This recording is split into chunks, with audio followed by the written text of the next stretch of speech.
Ele é administrador de empresas e comentarista de empregos e carreiras. Eu vou começar com Max Geringer.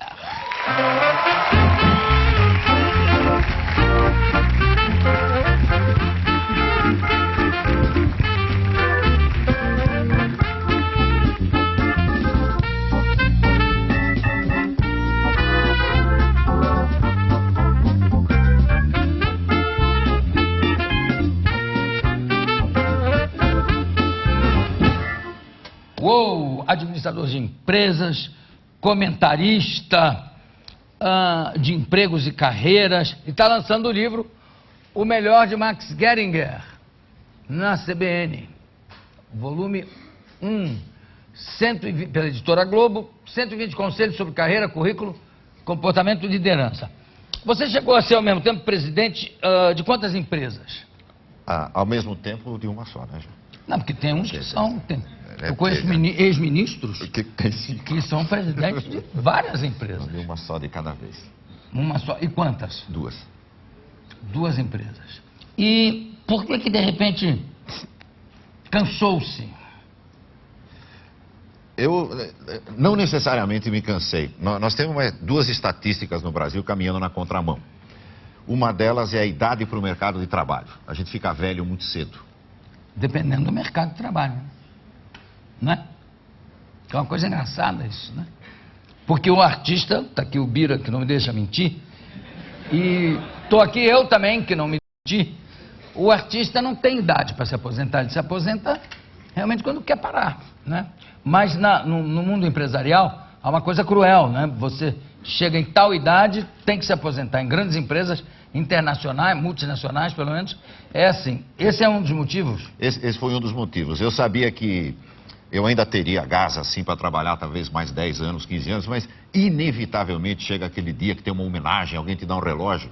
Sempre um relógio significa, tá na hora, meu amigo, né? De puxar o carro. E, por outro lado, nós temos a estatística da expectativa de vida. Nós estamos vivendo cada vez mais. Então, nós somos velhos para o mercado de trabalho aos 40, 45 anos, mas vamos ser jovens até os 75 anos, vamos ser ativos, né? Eu falei, preciso achar alguma coisa para fazer durante 30 anos na minha vida. Que eu não vou aguentar o mercado de trabalho e ele não vai me aguentar. Você, desculpa a minha indiscrição, você está com que idade? 57.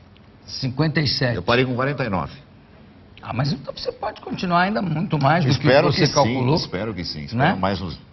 Basta o seguinte, tá vivo. Só isso é fundamental. O resto, o tempo você que escolhe. Isso. Não é verdade? Eu decidi ser escritor. É dessas coisas. Esses sonhos de infância, todo mundo quer lançar um livro. O escritor é outra carreira que ele só para quando quer, né? Isso. Agora, Max, você não é esse pensamento dessa aposentadoria obrigatória nas grandes empresas vem juntamente com uma aposentadoria poupuda por parte da empresa, ou nem sempre? Nem sempre. Ah, é? Eu diria quase nunca.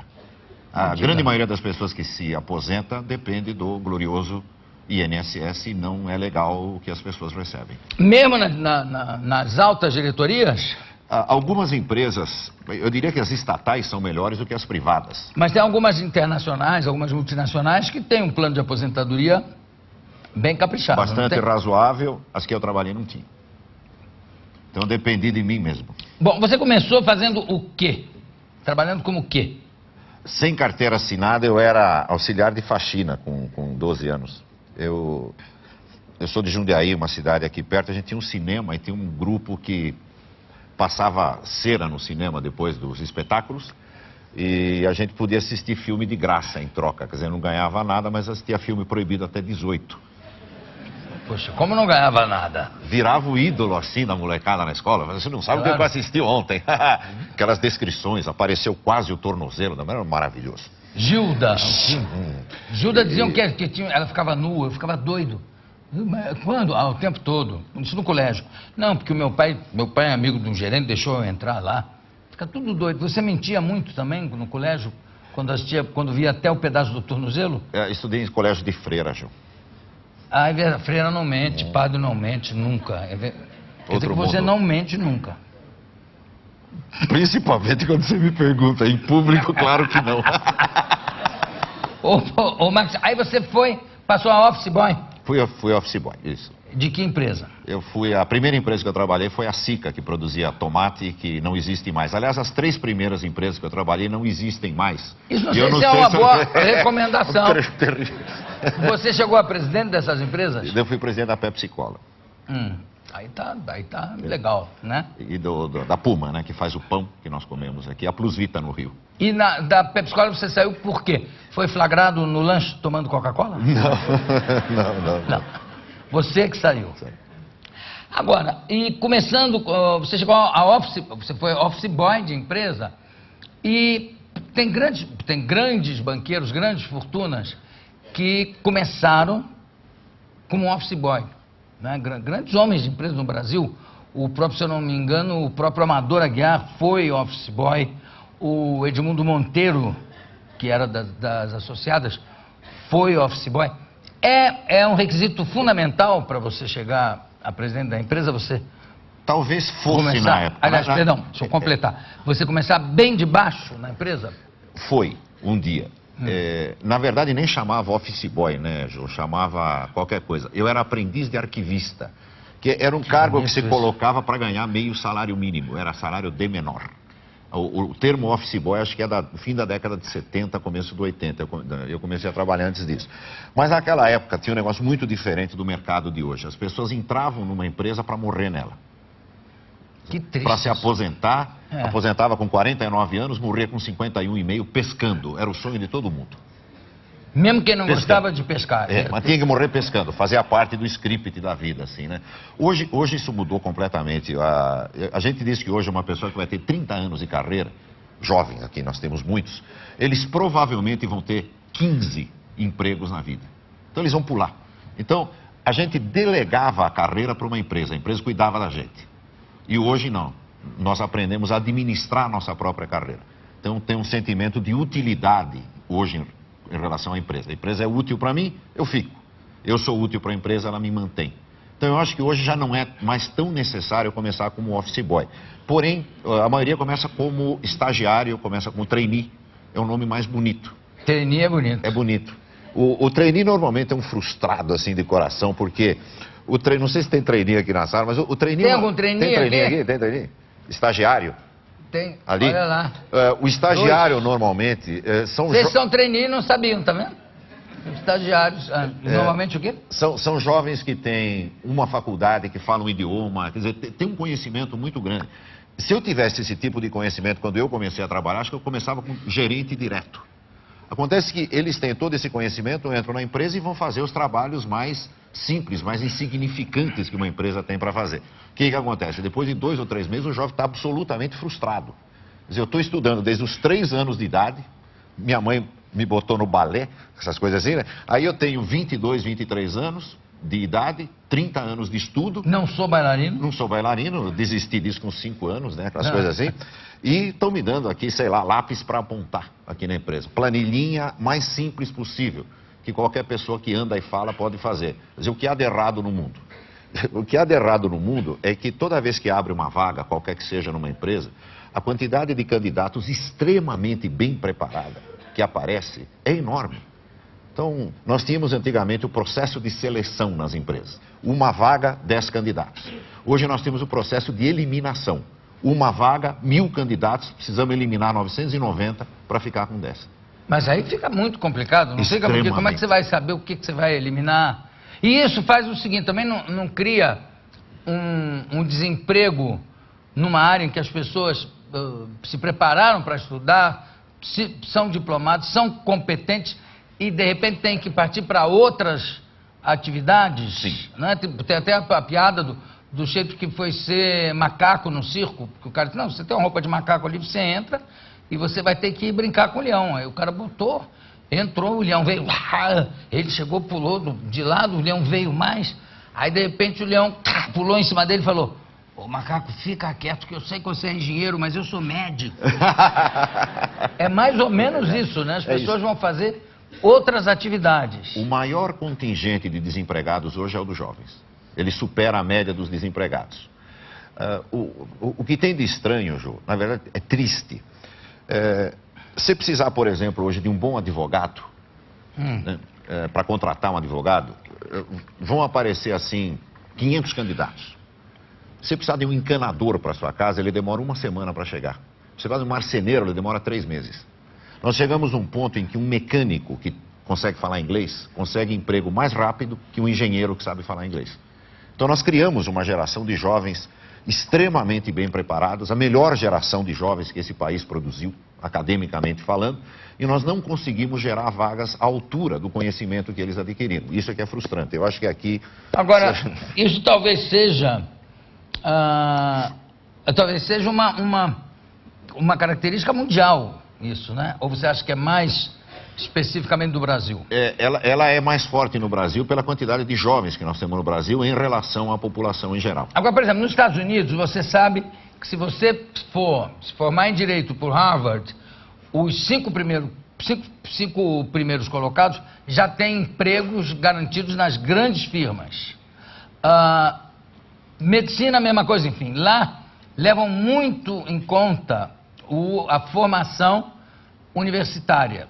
No Brasil não acontece isso, né? Em algumas faculdades, sim. As faculdades que a gente diz que tem mais grife, as empresas vão diretamente nessas faculdades, contratam os melhores alunos como estagiários. Para ficar lá apontando o lápis. Para ficar apontando lápis, digamos, para ser treinado, para ser desenvolvido, né? É que nem foguete, é o estágio, dá um estouro uma hora qualquer, alguns espirram para fora, outros espirram para cima. Você me diga algumas dicas, assim, que podem atrapalhar uma carreira.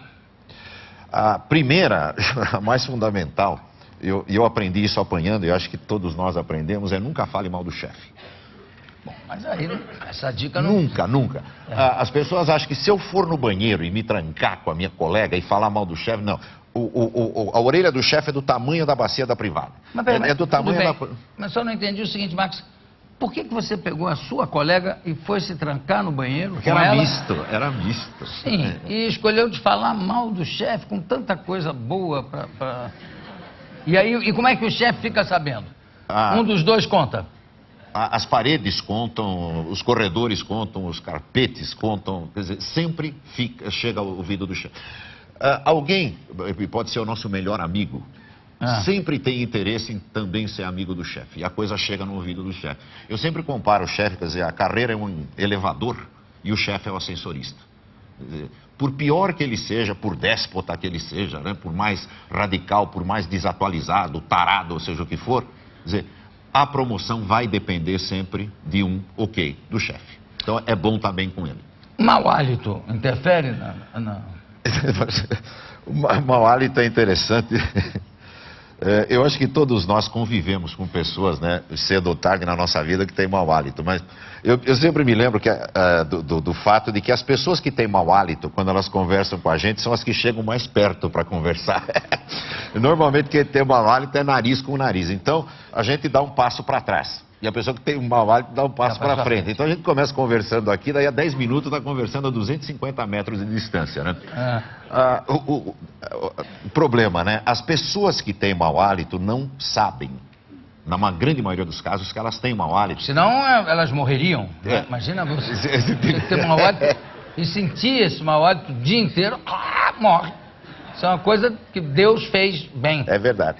E isso, evidentemente, atrapalha carreiras. Nós normalmente temos aquele receio de dizer para uma pessoa: você tem um hálito horrível, vai se tratar ou vai fazer qualquer coisa. Eu tenho um teste do mau hálito, se quiser fazer. Como é que é? É assim, todo mundo pode fazer. Vocês façam, por favor. Punho. Ok? Língua para fora, o máximo que vocês conseguirem. De baixo para cima.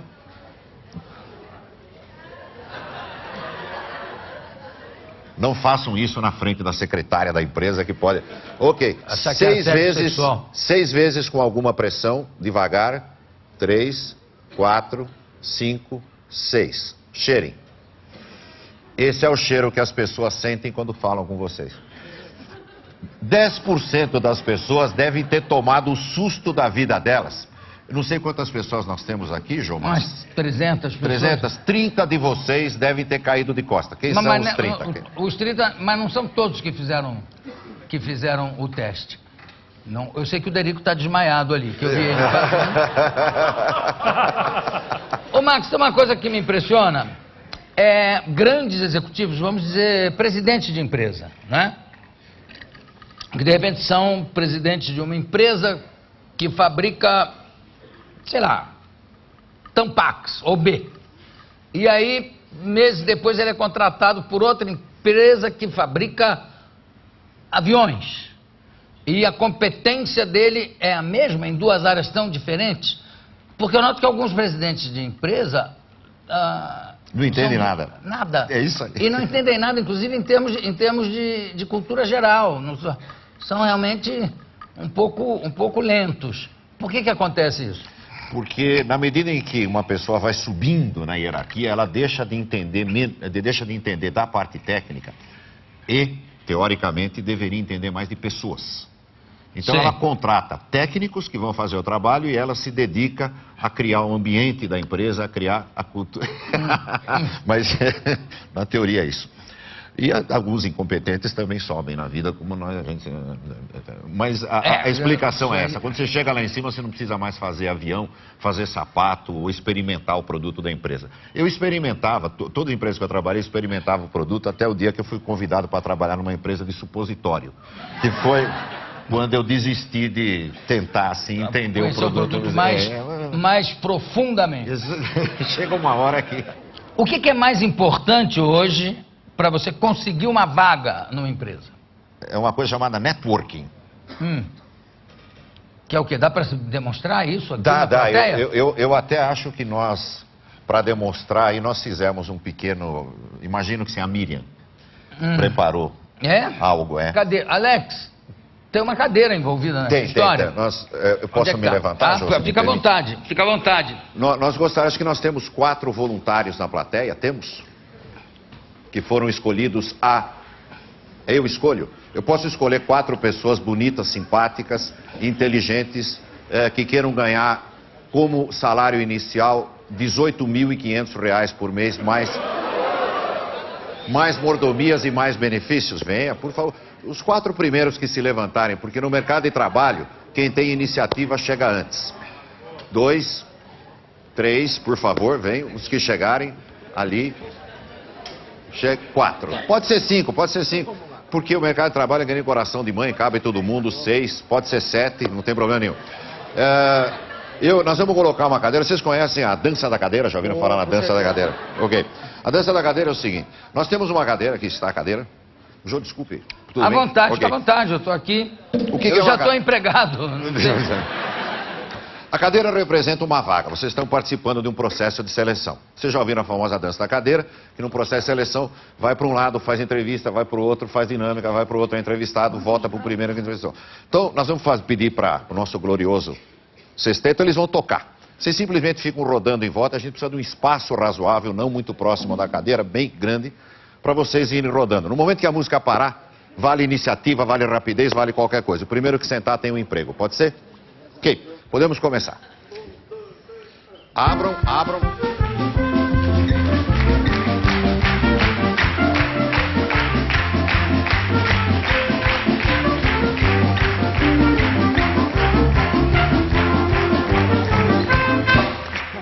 Parabéns. Mas ela sentou antes. É que eu sou amiga do Bira. Ela sentou antes. Ela é amiga do Bira. É o QI, quem indica. Obrigado, você começa segunda-feira, parabéns pela sua iniciativa. Obrigado por todo mundo por ter participado. Okay. Você vê que esse negócio de assédio sexual numa empresa começa assim. Você favorecendo a moça que sentou antes da música terminar. Aí é que está o networking, João. Nós tivemos uma época em que existiam coisas que chamava, para conseguir um emprego, chamava cunha. Só tem cunha. Pistolão, que não é exatamente o que alguns pensaram, pistolão. Do latim epistolam, carta, tinha uma carta de recomendação, começar a trabalhar.